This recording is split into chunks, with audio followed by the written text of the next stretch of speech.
Hello and welcome to Santa Ana's only educational and public information program, Education First, here on Channel 31. I'm Jeff Gothard. This week we bring you a story about a special open court reading training for principals, and we look back to our family literacy, bicycle rodeo, and bus driver safety stories.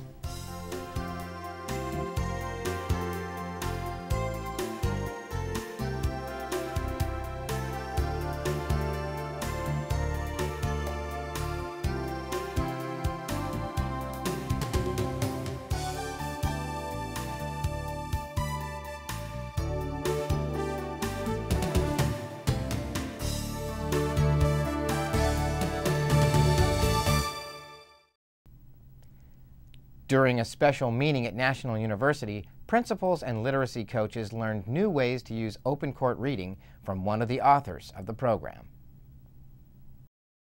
Open Court Reading from SRA Publishing is a reading program that has been implemented here in the Santa Ana Unified Schools.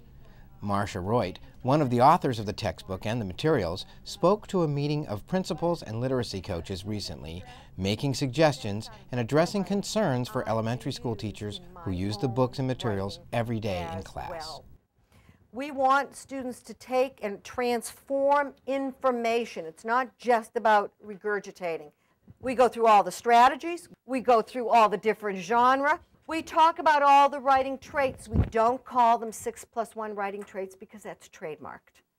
But do we cover them? Absolutely. Take a look at the back of any teacher's guide at the information in the appendix on writing, and you'll see all those traits addressed. Instruction is explicit, and we go through that explicitness at all grade levels, from brainstorming to developing ideas, using what we used in comprehension to connect to writing, so students see that what I'm learning in reading is absolutely connected to what I'm doing in writing. It isn't a disconnect. What an author did to write what I read is exactly the kind of things that I should be doing so other people can read them as well. Well, it reinforced what we knew before, but it's great to hear it from an expert that we can actually use our own creativity and our own expertise once we have the base knowledge of open court to actually get back in there and to use what we already know to teach the program and to teach it really well. It was great to hear Dr. Marsha Roit speak, as she is the author of Open Court, and to just be encouraged that the program produces lifelong learners for our students, and that through the program we're able to empower the students to be thinkers, just not rote learners. And the things that she went over that were especially important were inquiry and workshop and writing, and how we can use those things in our classroom and go to the next level, not a basic level. And that Dr. Marsha Roit also encouraged our teachers to use teachable moments and to impact our students where they're at, and how we could do that with our English language learners, our GATE students, our students who are below basic, meeting different standards in our district, and that we could use open court reading as a tool. Everything is there. We don't need to look elsewhere. We can use the program we already have. They had had the training way back when, but now it's bringing to the forefront of their understanding. They're seeing how that each section relates to the other, how they can do small group instruction and really hit the needs of the students.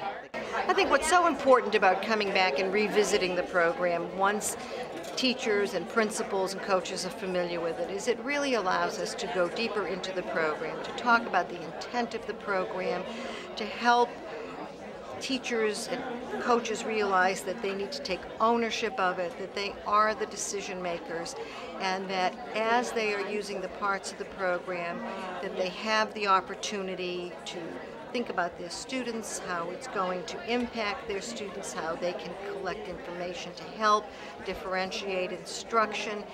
They are the people, the teachers and the coaches, who drive the program. And without them, a program is nothing. So deeper understanding helps all of us become better at what we do and achieve our goal, which is to help all of our children learn.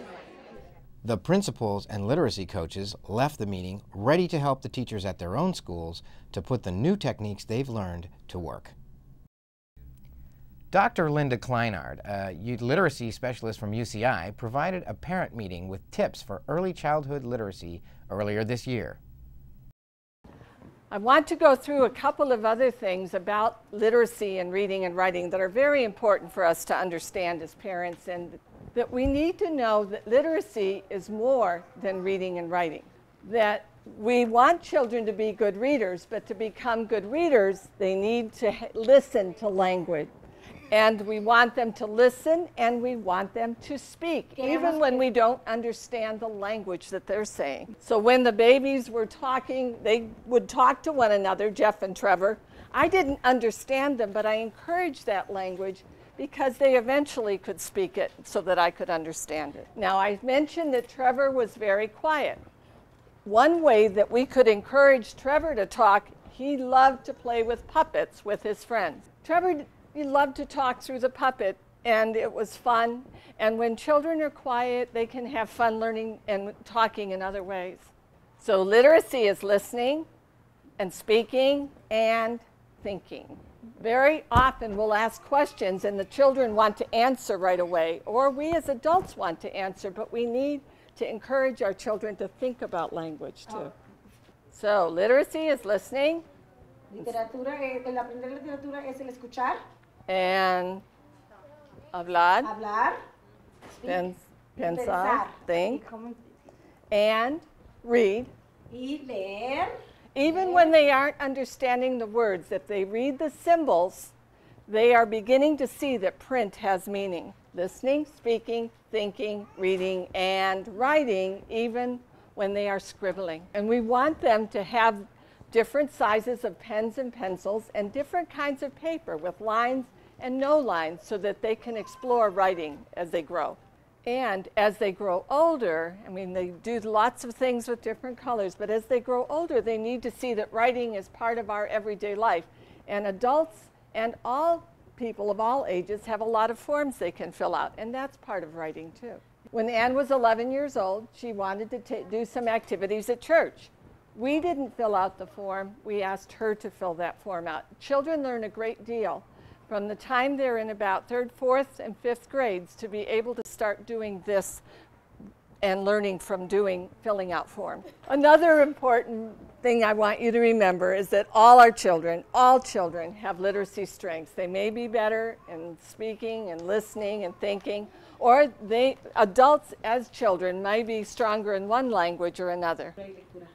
And I want to move quickly to something that's very important because we have children. We want to know, why do some children in our families learn to read and write so differently? Some find it very easy and some find it difficult. And we need to understand they all have different interests and attitudes, and we talked about that earlier. One thing I want us all to remember, though, that there are physical factors that make a difference in the way children learn to read and write.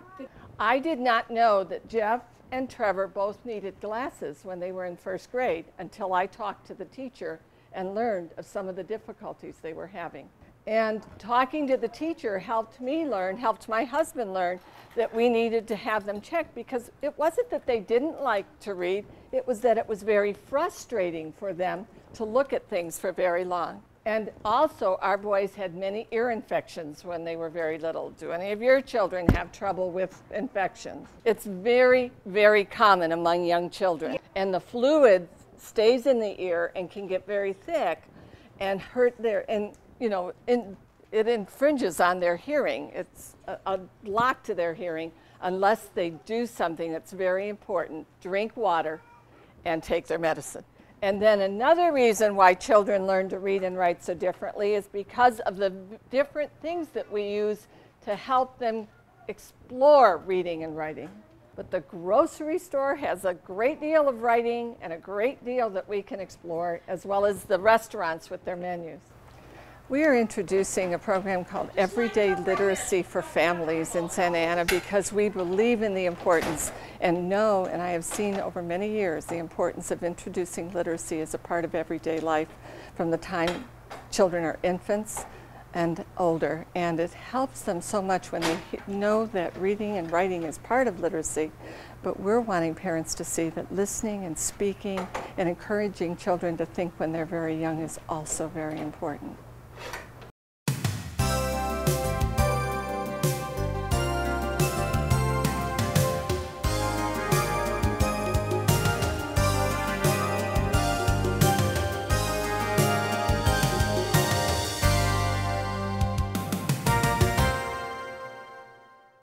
Worried about catching the flu? Frequent hand washing is the single most important way to reduce the transmission of germs that can make you sick.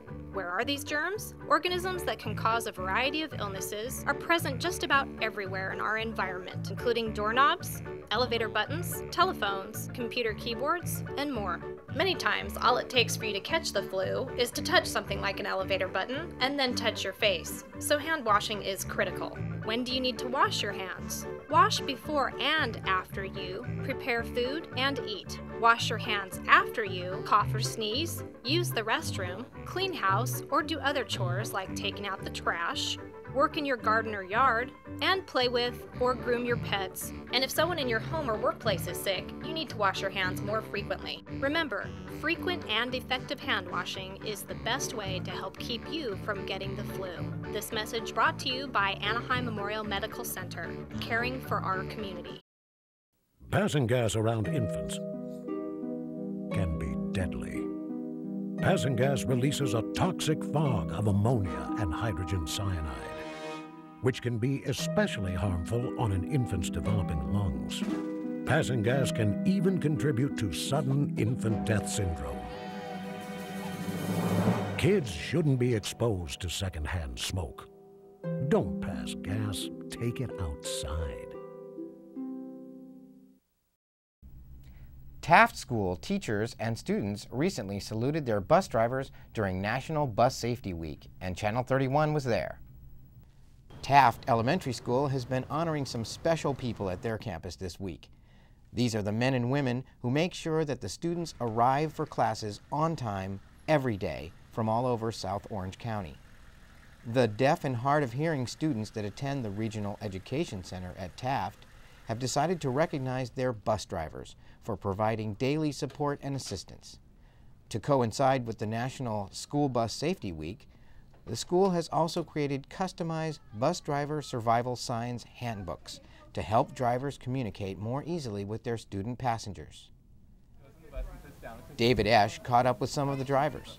Yes, I do talk to his mom in the morning most of the time. Basically, he just comes on the bus and he just always opens his books and just starts reading and all this stuff. But that's what he normally does. Just sits there, doesn't do much other than read this book. Now, do parents usually talk to you? Most of the time they talk to me about the kids, or sometimes if I have any problem with the student, then I talk to the parents about it, good or bad, depending. Most of the time I talk to them. With disability, it's a little bit harder to communicate once in a while, because if you don't know sign language, it's going to be hard to basically talk to them. So sometimes I have to go to the teacher to interpret, or the parents to interpret, while when normal students, basically, I can actually talk to them one-on-one, and hopefully they understand. If not, then I have to talk to the parents. And then I found out about this job, and I really like it. It's a whole different thing. You can see in those little kids on their faces that they trust you, that they are glad to come to school, and of course you gotta do a good job. The priority number one is safety and being on time at their school bell times and all those things. Is very satisfactory. So tell me, do you know who your bus driver is? Well, I don't know the name, but it's that bus over there. Okay. And does the same person pick you up every day?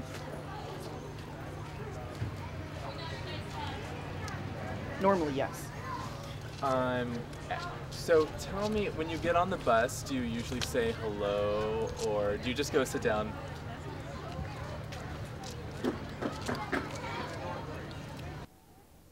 I normally go and sit down because my mom's probably talking to the bus driver. Oh, I see. Okay, well that makes sense. Well, since today is Bus Driver Appreciation Day, the school has put out food, and I think there's other gifts for the bus drivers today.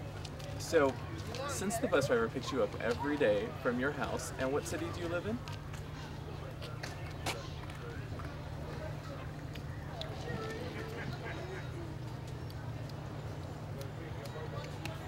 I'm in Costa Mesa. Okay, since the bus driver picks you up every day, what's something that you'd like to say to your bus driver?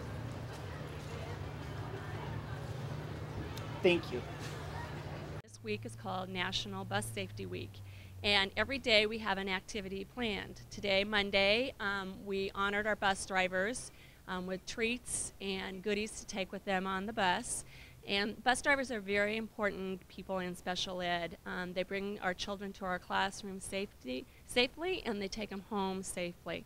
Tomorrow, Tuesday, each bus driver will be getting this book. It's called Bus Driver Survival Science. Because our students communicate through sign language alone, we feel it's very important that they have a few signs for emergency purposes. And we have the first 20 signs in here talk about things like no, yes, stop, emergency, sit down. You never know when that situation may arise. It could be a flat tire. It could be that they need to pull over on the side of the road because a student's yelling. And the bus driver needs a few signs just to tell that student to stay put or to stop yelling for the safety of all students. So tomorrow, each bus driver will get a survival sign language book that we've put together for them. In addition to that, our bus drivers will get a button to wear as a thank you. It says a #1 bus driver. Again, we want our bus drivers to know that we appreciate them because they are part of our special ed team. Wednesday, our classes will be talking about bus safety. And again, this is important for all age kids to know that when they're on the bus, they need their seatbelt fastened, they need to not yell. They may be just yelling to a friend, but they don't understand that when they're yelling to a friend, that could distract the bus driver. There's situations, especially the older kids, where bullying could happen, and we need to talk with those students about being safe on the bus.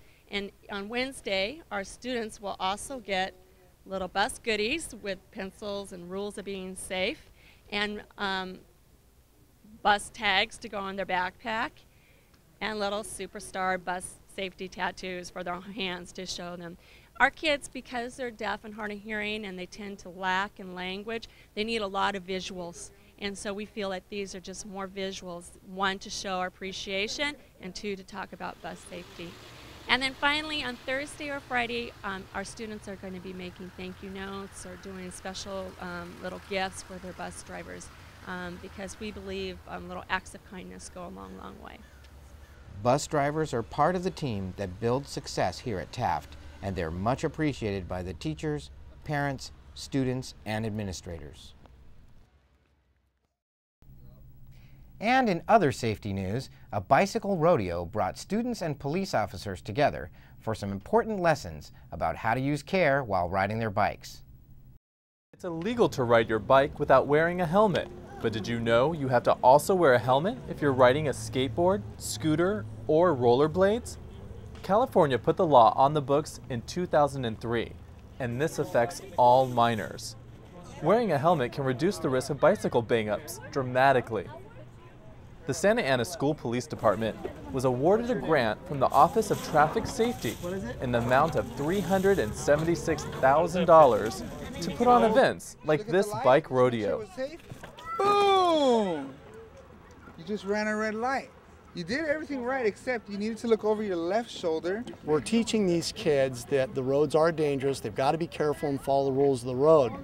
Officer Mark Van Holt says this is the third bike rodeo, and since helmets are given out for free, there is no excuse for every child not to wear one. If we can just save one life, if one kid can go home that night after school, then we've been successful with our grant with the Office of Traffic Safety. One thing that we stress on the kids from K through 8th grade is stop, look, and listen at all the dangerous areas. Stop, look, and listen, and always looking for ways. A mock city is erected to simulate riding conditions for the kids. Jimmy Benuelos says parents and kids don't follow safety rules because they think it will save them time, but it's not worth the risk. And crossing mid-block, jaywalking is one of the biggest things I see at schools. And why is that so dangerous? Because cars are not paying attention for them in where there's no crosswalks, and also cross it in between parked cars where cars cannot see them come out of the parked cars. And the worst part about it is that the parents are usually the ones that are having them do this, are doing it with them. I like going around the trees. And it's fun.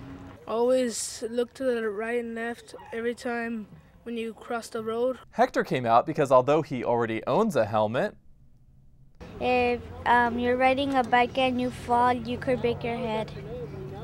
Officer Nadu says he rides his own motorized bike and has to adhere to the same rules as everyone else. Some of these kids may think that I'm out, specifically targeting them. What I'm trying to do when I write the citation is explain to them why I'm giving them the citation, so that it's a reminder to them to wear the helmet for their safety, and let them know that we have to wear them too. I rode my bike with my sister and dad to get a helmet. Uh-huh. And why did you guys want to get a helmet? They were kind of cool. Mm-hmm. This mom wanted the officers to confirm for her daughter that buckling up is required. Sometimes she says it hurts her hair and neck, but they don't like that. Put down the video game. Get outside. Cycle to the park. Cycle to... Video game stores? Okay, Andrew. For Education First, I'm David Esch.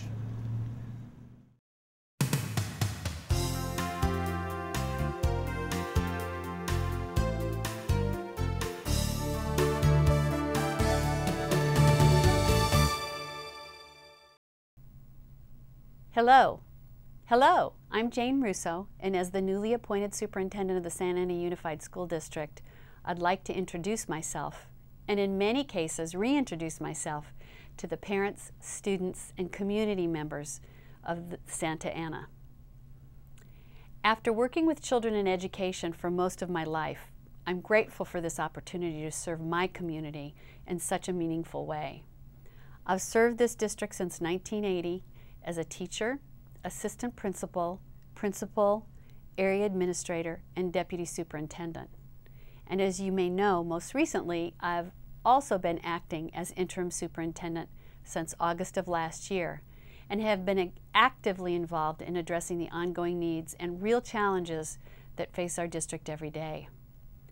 What I would most like to share with our community is that I am completely committed to the success of each and every child in our school system. I'm clearly focused on making sure that all of the available resources we have are dedicated to improving student academic performance, raising our literacy levels, and creating an effective environment for learning in our public schools. The proof of this work will be in the increase in students who graduate from high school, enter college, and go out into the world confidently, well prepared for the many complex challenges that they will face. There are schools throughout our district and districts throughout our state that are experiencing success with students whose needs match those of our school district. And it's time to look to our successful teachers, schools, and other districts who are making the grade to find out what we need to do. It can and will be done. An additional challenge that faces us is declining enrollment and increased health insurance costs for our employees. Our district is facing difficult choices and must make tough budget cuts in coming years to offset the loss of students and skyrocketing health insurance expenses. My pledge to you is that we will work with the entire school community through efforts such as our regular scheduled budget reallocation committee meetings here at the district office to keep these reductions from affecting the classroom experience of your children as much as possible. As we embark on this new year, let's work together to create a strong bond between our community and the teachers and administrators who are dedicated to teaching the beautifully diverse children of Santa Ana. You have entrusted us with your most precious children, and we are here to serve you. I extend my personal open invitation to parents. Please contact our office about any questions or suggestions you may have concerning the education of your children. I plan to be out at school sites every Thursday morning, so I look forward to meeting you in person. Thank you for your time.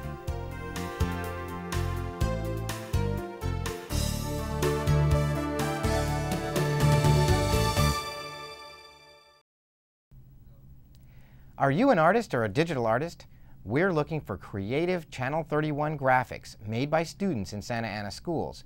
If you think you have a great idea for our station identification logo, draw or print it on a piece of 8.5 by 11 inch paper or poster board using landscape or wide shaped canvas like this.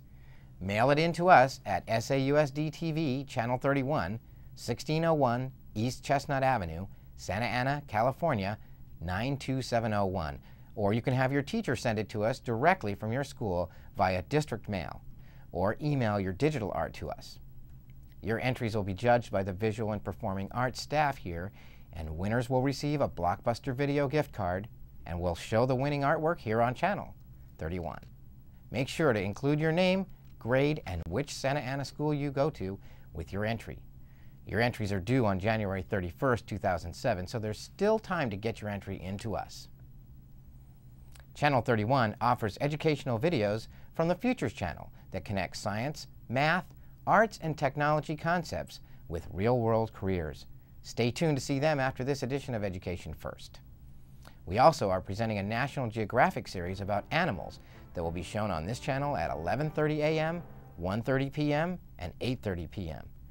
Also on Channel 31 all this week at 10:30 a.m., 12:30 p.m., and 7:30 p.m., except for Tuesday evening during the board meeting, we'll continue showing Help Me Grow, produced by SAUSD-TV. This program will be presented in English, followed by a rebroadcast in Spanish. And it's about how parents can learn more about healthy ways to help their children learn and grow. This week's episode is called Healthy Habits for Your Little One's Teeth.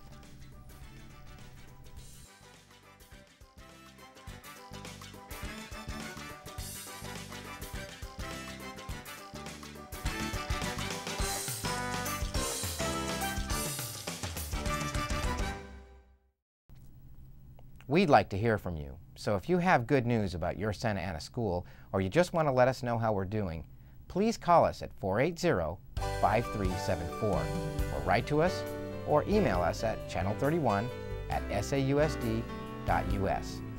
That's our news for today. Thank you for watching. Remember, if you see something you like on our show, please tell a friend.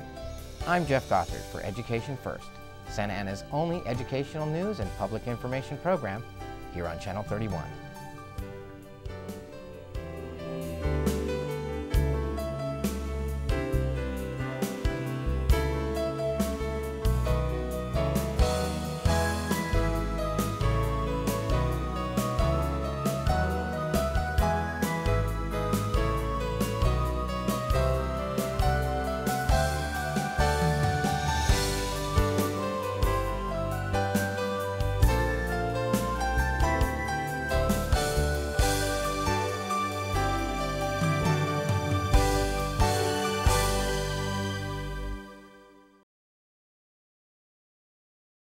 ¿Le preocupa la gripa? Lavarse las manos con frecuencia es la mejor manera para reducir la transmisión de gérmenes que pueden causar que se enferme. ¿Dónde están estos gérmenes? Hay organismos que pueden causar una variedad de enfermedades en nuestro ambiente, como perillas, botones de elevadores, teléfonos, teclados de computadora y más. A menudo, lo único que necesita para ser contagiado es tocar un botón del elevador y tocarse la cara, así que es muy importante lavarse las manos. ¿Cuándo debe lavarse las manos? Lávese las manos antes y después de preparar alimentos y comer. Lávese las manos después de toser o estornudar. Usar el sanitario, limpiar la casa o cualquier otra tarea doméstica como sacar la basura, trabajar en su jardín y jugar con sus mascotas. Y si alguien en su casa o su trabajo está enfermo, necesita lavarse las manos más a menudo. Recuerde, lavarse las manos frecuente y efectivamente es la mejor manera para evitar contraer la gripa.